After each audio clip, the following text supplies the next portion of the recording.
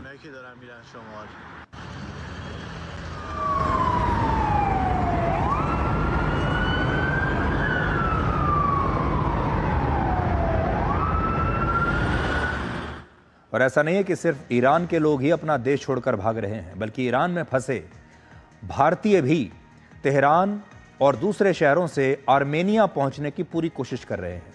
Iran में मौजूद भारत के लोग जो है वो भारतीय दूतावास की मदद ले रहे हैं।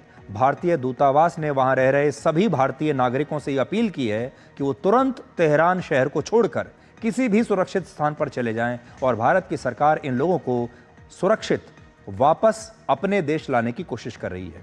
ईरान में इस समय 10,000 से ज़्यादा भारतीय मौजूद हैं, जिनमें छात्रों की संख्या 2,500 से भी ज़्यादा है। तेहरान में भारतीय दूतावास ने ईरान के स्थानीय अधिकारियों से बातचीत की है और उनसे भारतीय छात्रों को तेहरान से सुरक्षित बाहर निकलने में मदद मांगी है।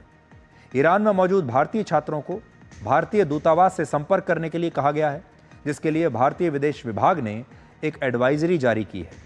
Tehran university of medical sciences, Islamic Azad university और Iran university of medical sciences में पढ़ने वाले भारत के छात्रों के लिए स्पेशल बसों की व्यवस्था की गई है, जिससे वो तेहरान से सुरक्षित स्थानों पर पहुंच सकें। इजराइल तेहरान पर हवाई हमले कर रहा है, इसलिए हवाई रूट से, एयर रूट से ईरान में फंसे भारतीय छात्रों को सुरक्षित निकालना अब संभव नहीं है। जिसको भी जाना है सड़क मार्ग से ही जाना पड़ेगा और इसी वजह से इन छात्रों और बाकी लोगों को तेहरान से 1100 किलोमीटर दूर आर्मेनिया की सीमा पर लाया जा रहा है और बाद में आर्मेनिया से इन्हें भारत लाया जाएगा।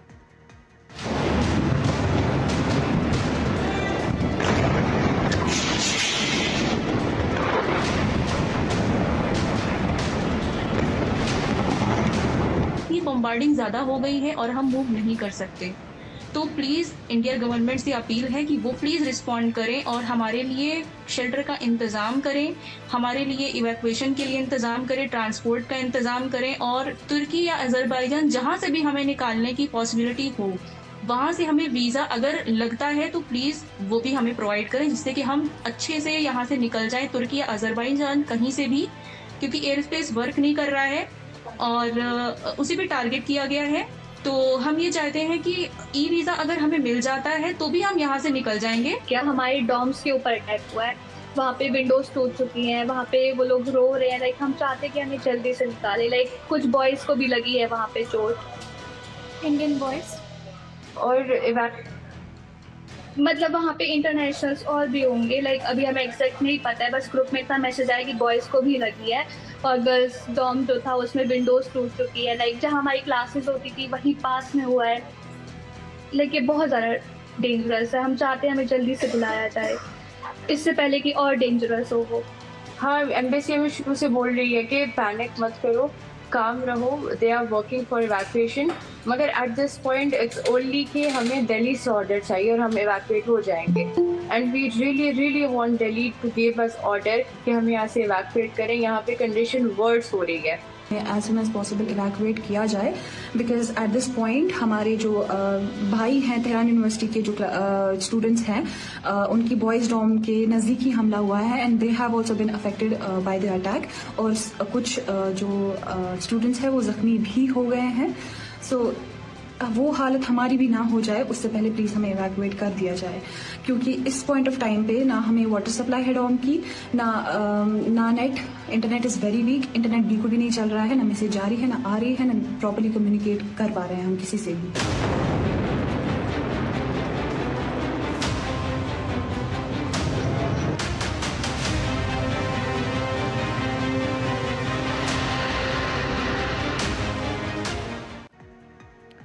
तो कुछ भारतीय छात्राएं थीं जो कह रही थीं कि उन्हें जल्दी से जल्दी वहाँ से निकाला जाए और वहाँ क्या हालात हैं ये भी बता रही थीं।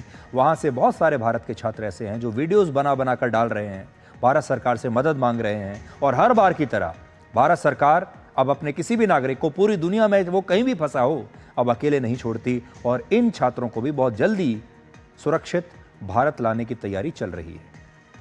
अब आज आपके मन में यहाँ ये सवाल ज़रूर आ रहा होगा कि भारत के ये हज़ारों छात्र आखिर ईरान की यूनिवर्सिटीज़ और कॉलेजों में पढ़ने के लिए जा क्यों रहे हैं, ईरान क्यों जा रहे हैं। अमेरिका की एक रिपोर्ट के मुताबिक ईरान में ऐसे शिक्षण संस्थान नहीं हैं, ऐसे स्कूल कॉलेज नहीं हैं जो उच्च शिक्षा के लिए बहुत प्रतिष्ठित हों, ऐसे नहीं है कि उनका बड़ा नाम हो।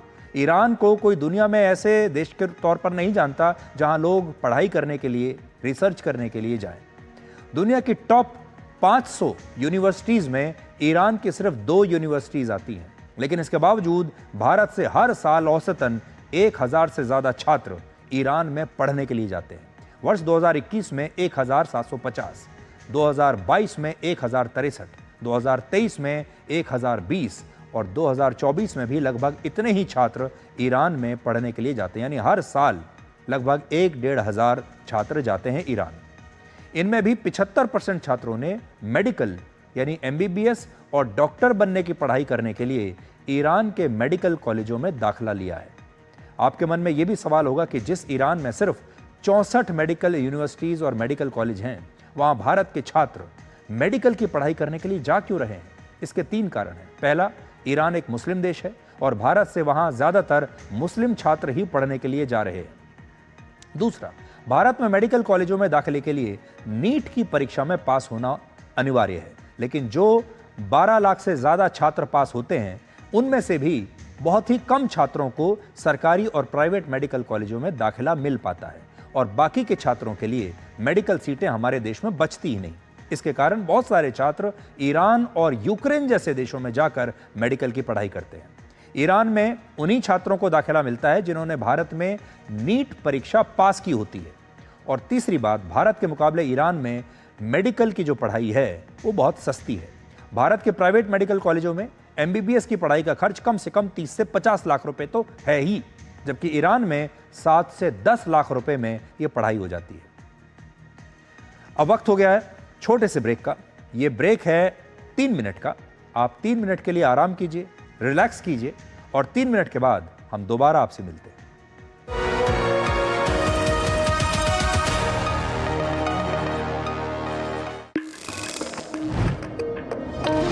कौन है जो देश की वायरिंग को सेफ बनाता है? कौन है जो देश की वायरिंग को इको फ्रेंडली बनाता है? कौन है जो जोड़े देश को?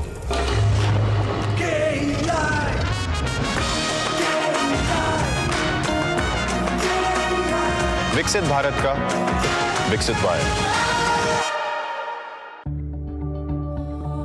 where the software engineer with a big idea meets the smart market analyst, meets the cool UI UX designer, meets the gifted content writer, meets the talented photographer to create the big dream. The world comes together at Sharda University. So where are you?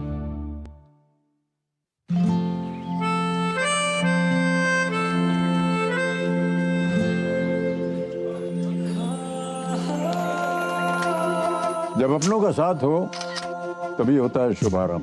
इसलिए सिर्फ Muthoot finance सदियों से देते आ रहे हैं हर नई शुरुआत में अपनों जैसा भरोसा।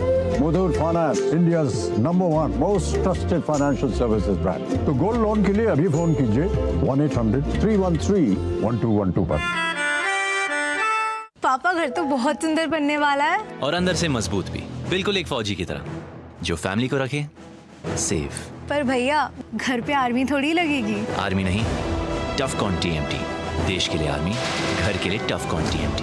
एक ही बात है, टफकॉन TMT। अब इंडिया बनेगा एक्स्ट्रा टफ।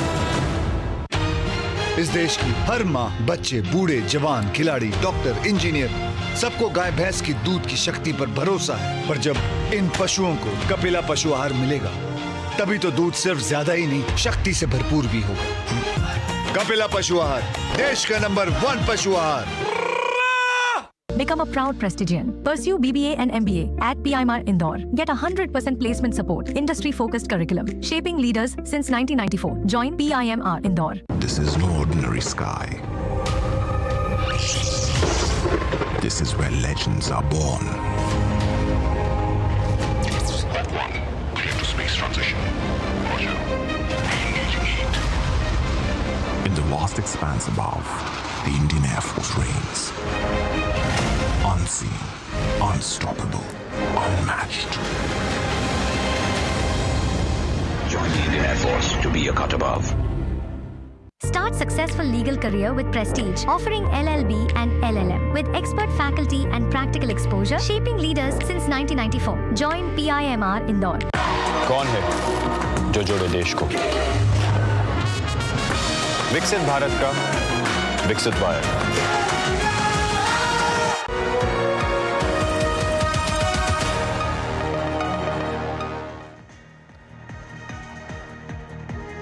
आप में से बहुत सारे लोगों ने जेम्स बॉन्ड की फिल्में ज़रूर देखी होंगी और जेम्स बॉन्ड की फिल्मों में जूडी डेंच को आप याद करते होंगे। जूडी डेंच को ब्रिटेन की खुफिया एजेंसी MI6 के चीफ की भूमिका में आपने ज़रूर देखा होगा।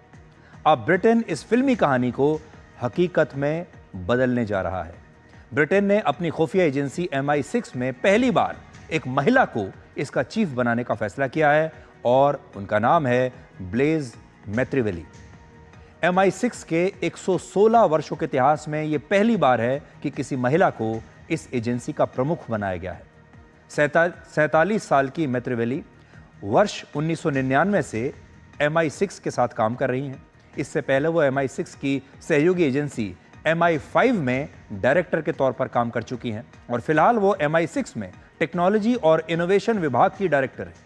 MI6 के अधिकारियों को अलग अलग कोड नेम्स दिए जाते हैं और इनका कोड नेम है Q और इस साल के अंत तक जब वो MI6 के चीफ का पद संभाल लेंगी, इसके बाद उनका कोड नेम Q से बदलकर C हो जाएगा और उन्होंने कैम्ब्रिज यूनिवर्सिटी से एंथ्रोपोलॉजी से की पढ़ाई की है, वहाँ से ग्रेजुएशन किया है और उन्होंने अपने करियर में ज़्यादातर समय मिडिल ईस्ट और यूरोप में बिताया है। इस नई जिम्मेदारी को लेकर उन्होंने कहा है कि ये उनके लिए बहुत सम्मान और गर्व की बात है।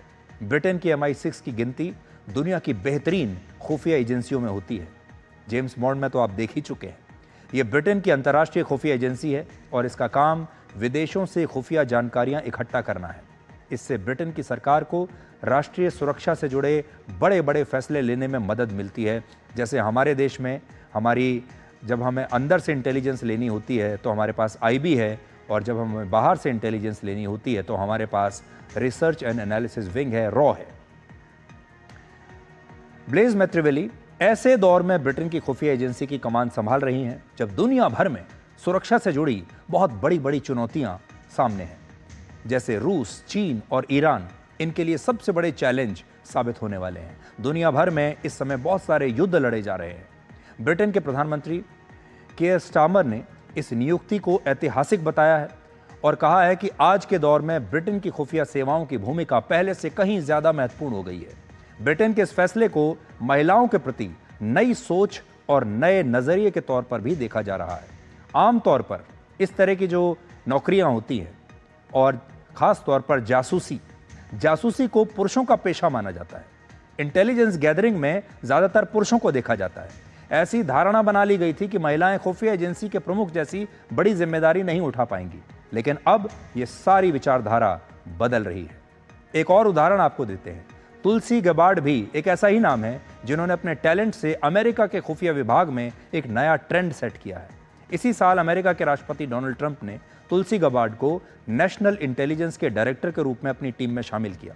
इस पद को अमेरिका में बहुत महत्वपूर्ण माना जाता है क्योंकि इसका काम अमेरिका की 18 खुफिया एजेंसियों का संचालन करना है। इसलिए इस पद पर तुलसी गबार्ड की नियुक्ति को लेकर भी पूरी दुनिया में बहुत चर्चा हुई। तुलसी गबार्ड का ट्रैक रिकॉर्ड भी अगर आप देखें तो बहुत शानदार है। वो अमेरिका की पहली हिंदू सांसद बनी, करीब 2 दशकों तक अमेरिका के आर्मी नेशनल गार्ड से जुड़ी रही। इस दौरान वो इराक और कुवैत जैसे देशों में काम कर चुकी हैं और दुनिया की सबसे खतरनाक खुफिया एजेंसी मोसाद में भी महिलाओं को बड़ी जिम्मेदारी मिल चुकी है। इससे पहली बार वर्ष 2022 में एक महिला को इंटेलिजेंस अथॉरिटी का डायरेक्टर नियुक्त किया गया, जिसे एजेंट ए का नाम दिया गया, जबकि दूसरी महिला को ईरान डेस्क का प्रमुख बनाया गया, जिसे एजेंट के का कोड नेम दिया गया। सुरक्षा की वजह से खुफिया एजेंट्स की पहचान हमेशा गोपनीय रखी जाती है और उन्हें कोड नेम्स दिए जाते हैं। यहाँ मोसाद की इन महिलाओं की चर्चा करना इसलिए ज़रूरी है क्योंकि पिछले कुछ दिनों में मोसाद ने ईरान में कई बड़े ऑपरेशंस चलाए हैं और ईरान पर मिसाइल और ड्रोन हमलों में मोसाद ने एक बहुत बड़ी भूमिका निभाई है, क्योंकि जब इस तरह के हमले किए जाते हैं उससे पहले इंटेलिजेंस का मिलना बहुत महत्वपूर्ण होता है। ऐसे में संभव है कि मोसाद के इन ऑपरेशंस में इन महिला अधिकारियों की भी काफ़ी महत्वपूर्ण भूमिका रही होगी।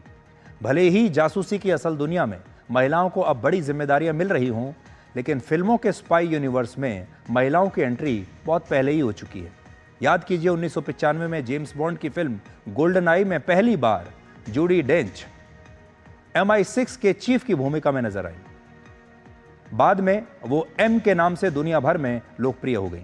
2017 में आई फिल्म एटॉमिक ब्लॉन्ड में अभिनेत्री चार्लिज थेरन ने MI6 के एजेंट की भूमिका निभाई। इसी तरह सॉल्ट नाम की फिल्म में एंजेलिना जोली अमेरिकी खुफिया एजेंसी CIA की एजेंट बनी थी।